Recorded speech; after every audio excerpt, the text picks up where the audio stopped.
Space-Time Anomaly is my official spoiler card for Edge of Eternities. Thank you for Wizards of the Coast for giving me an opportunity to showcase a mill card as that mill guy. And yes, to address the concern off the bat here, this card has been leaked. Obviously, some of you have already seen it. Some of you have tried to tag me in it. And especially in the mill Discord, I've asked that we not discuss leaks. But now at this point forward, I'm happy to have this discussion.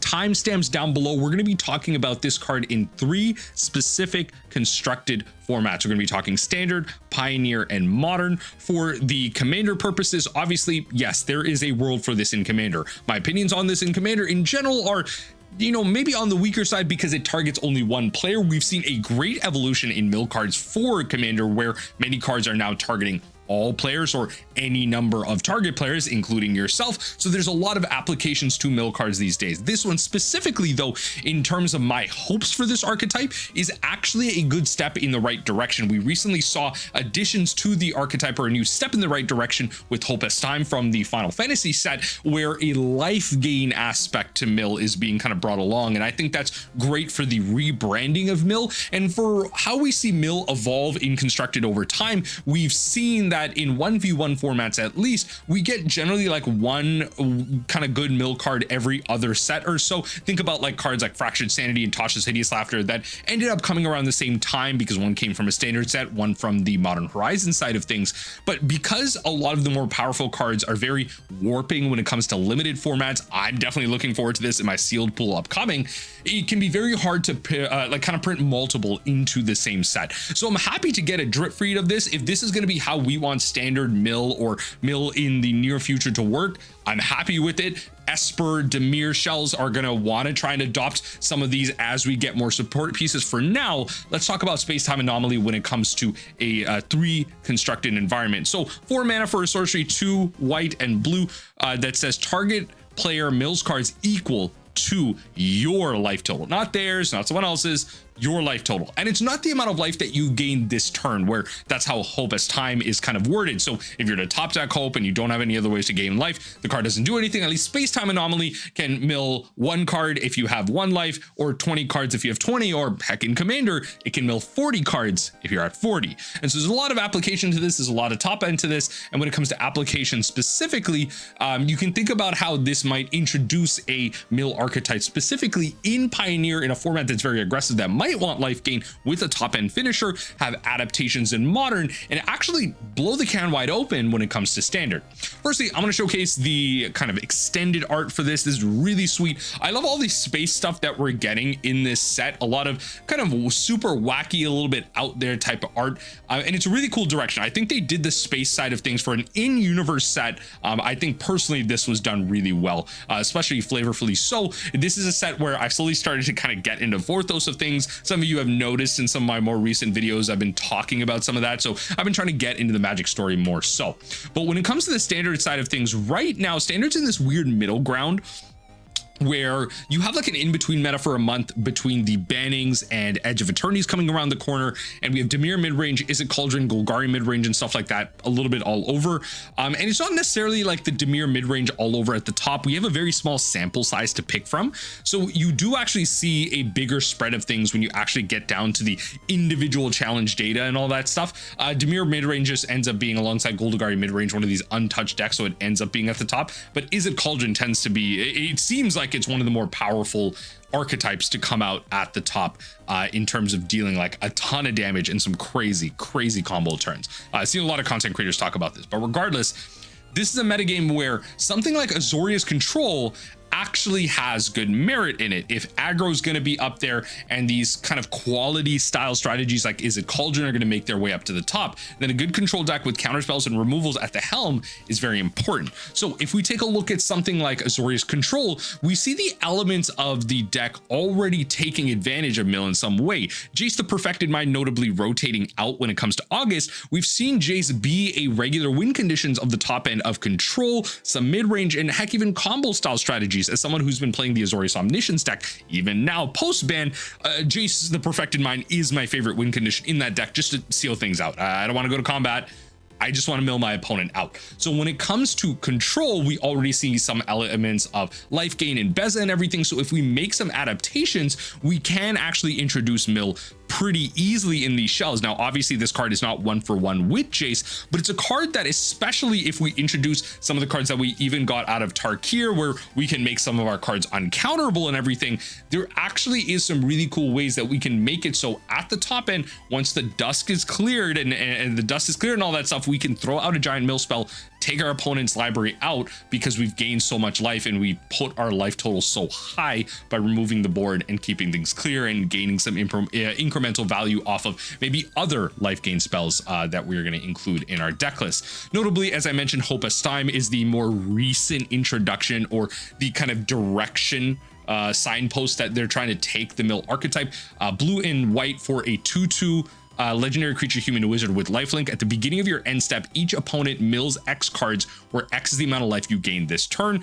Fantastic, obviously, in Commander, because it says each opponent getting around hexproof effects and kind of hitting at multiple players, but also staving off aggression because you are gaining life naturally to enable something like this. A relatively cheap commander, again, with lifelink that enables itself. So fantastic in that aspect. If we are able to then adapt this into some type of space-time deck alongside mill, alongside life gain, we can probably make that work when it comes to standard, especially in Azorius. This Azorius control list, this is more of a mill list that is using Jace the Perfected Mind. They are using Hope as Time. They're using Hinterland Harbor. Whenever another creature you control enters, you gain 1 life. So there are cards in here that are gaining life. They're playing a more mid-range strategy. They're playing even a Jador Aristocratic Capital, which, you know, it may or may not be the option when it comes to this deck, but as we see more cards get added in the sets coming up, I'm excited to see where mill is taken. Clearly, there are going to be mill cards printed in blue to support this archetype. Clearly, there are already cards printed in blue to support this, such as Riverchurn Monument, which honestly is, in my opinion, if Azorius control is going to be at the top of the metagame, Riverchurn Monument is a really solid way to break that mirror, because it just grinds them out over time, and then eventually it's an uncounterable, quote unquote uncounterable way for you to just exhaust any number of target players. Each mill of those cards equal the number of cards in their graveyard. So this is a great way to just two-shot your opponent. So if you play the space time, turn after that, you tap down the Riverchurn to, you know, exhaust and double the amount of cards that are already in there, not just necessarily the ones that you milled with that one card. It's going to count all the removal spells they use, all the counter spells, like everything that's already in there. It's a great way to finish them off. So again, having a control deck that passively just controls the game, counters the game, and then all of a sudden wins out of nowhere, having mill be a win condition, maybe not traditionally just a mill deck, is a very viable strategy that is already happening in various corners of standard, which is why I like to see something like this. We already have stock up in there to get our pieces when we need it, to find our board wipes, to find our counter spells, to find our top end alt finishers when we can't use the mill or we need to stave things off. It's great to see the format is already trying to make something like this work, so this can naturally slot in there. Another thing I want to mention is something that the mill Discord was actually talking about, and I really would like a judge ruling on this. I think we landed on the fact that this does work, but notably Edge of Eternities is releasing a really powerful card. This card is just insane with the amount of text on it. Green for Frenzy Baloth. It's a 3/2 with trample haste. This says this spell can't be countered, and creature spells you control can't be countered. So combat damage can't be prevented, and maybe not specifically with Hope as Time, but specifically combat damage can't be prevented when in combination with something like Mind Skinner. Blue, legendary enchantment creature Nightmare can't be blocked. It's a 10/1. And it says if a source you control will deal damage to an opponent, prevent that damage, and each opponent mills that many cards. But the way this is worded, to my knowledge, and where we ultimately landed in the mill Discord, and which is why I would like a judge ruling on this, if we were to have a Frenzied Baloth out at the same time, the Mind Skinner would deal damage and mill your opponent. And the Frenzied Baloth itself would deal damage and mill your opponent. So there might be some really funky ways that we actually get mill to work from a combat perspective, a life gain perspective, and just in general a mill perspective in the standard format. So there's a lot of cool ways that we can kind of adapt this, and I'm really excited to see where this stuff goes. I'm definitely saving up a couple of wild cards for something like this, and Pioneer Brew I'm looking into, but regardless, a lot of exciting things when it comes to Space-Time Anomaly, as well as the mill archetype in general in the standard format.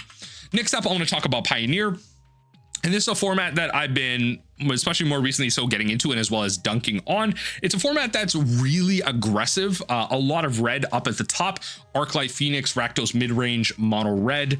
Like mono red being the majority of the format alongside Arclight Phoenix. It's going to be hard to get a deck to work outside of these archetypes. So you have to be very specifically attacking them. Now, when it comes to mono red, if you are adding life gain alongside mill as a sub archetype, I think that's fantastic to be able to stave off some of the aggression. But you would arguably say that something like Is It Phoenix, you don't want to be adding to people's graveyard. But what's nice about Space-Time Anomaly is that you kind of do it as a one shot. It's not like traditional Dimir mill in modern where you are milling people over time with stuff like Ruin Crabs and Hedron Crabs, Glimpsy, Unthinkable, all that stuff. You may just want to one shot them by adapting the Azorius control mentality in Pioneer. So this is a Yorion list right here. You're playing the Bezas, you're playing, you know, Wandering Emperors, and you're playing Teferi, Hero of Dominaria. You got all your removal, all your control spells, you got it all there. But alongside this, when it comes to this hard control, if we are able to stave off some of the aggression and gain life, Space-Time Anomaly can be a fantastic top end alongside Jace the Perfected Mind in a metagame like this, where you are able to find the pieces that you need, the removal that you need, and especially when it comes to maybe something like your Phoenix decks that you play against. If you want to continue to mill them, you could play something like Ashiok Dreamrender, which can just work. You don't need to play black for that. You could just play that in a mono blue deck and pay the blue for it as a main board graveyard hit piece that can also stop what your opponent's doing when it comes to Phoenixes. So there's a lot of value to be had. There's a lot of counter searching that you can do with something like that. So the Azorius control list we are seeing as, again, another way that I believe we can get something like Space-Time Anomaly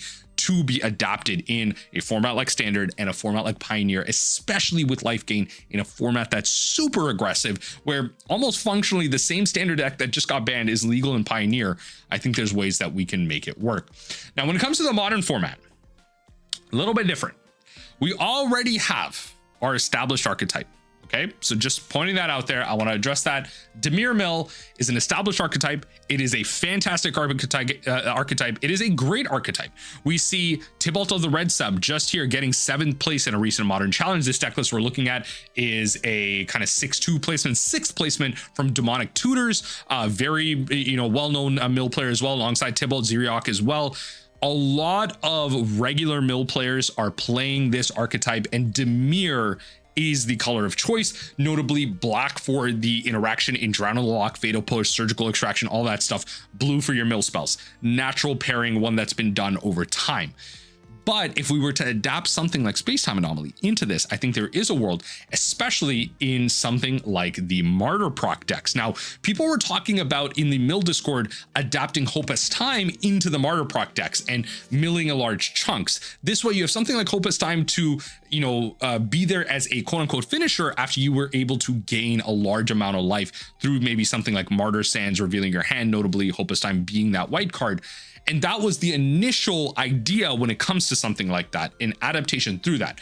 But we know that over time, we've seen in the last year, there be success in Azorius mill lists, where exile is very important, large creatures such as being dealt with Path to Exile, Prismatic Ending being a catch-all for non-land permanents, especially against a Boros energy deck, being able to get rid of static prisons and all that stuff is very powerful. So something like an Azorius mill deck already exists. If we were to then further adapt this list into, again, a control style deck where we saw adaptations in a slower draw go mill type of deck when the One Ring was around. Now, the One Ring, obviously a fantastic finisher, nowhere near the power of what Space-Time Anomaly is, but we do see there being precedent for slower mill strategies when it comes to the modern format. And if an Azorius mill control deck was to exist, it could maybe adapt some of the Jeskai stuff that's going on. Obviously that deck is using something like the new Titan that got printed that does lightning helix your opponent, that does gain life in some way,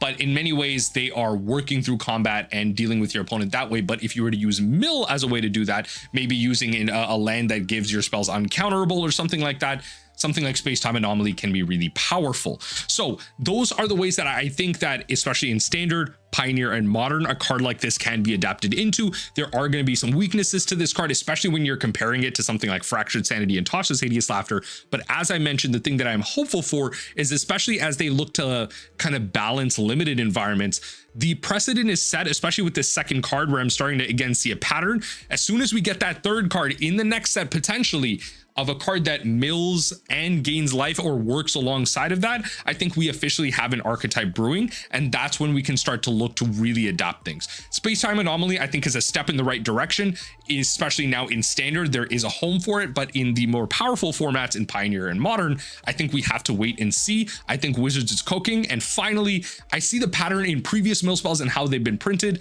I'm excited to see them further go down this road and have some more mill cards. I'm excited in the future if they would have me back as a creator, not only as an ambassador, but also having spoiler cards. If I'm able to showcase more mill cards to you, I'm super excited to do that. And I'm excited for this new kind of take on it. Dimir traditionally has been one of a guild of secrecy and spies and control.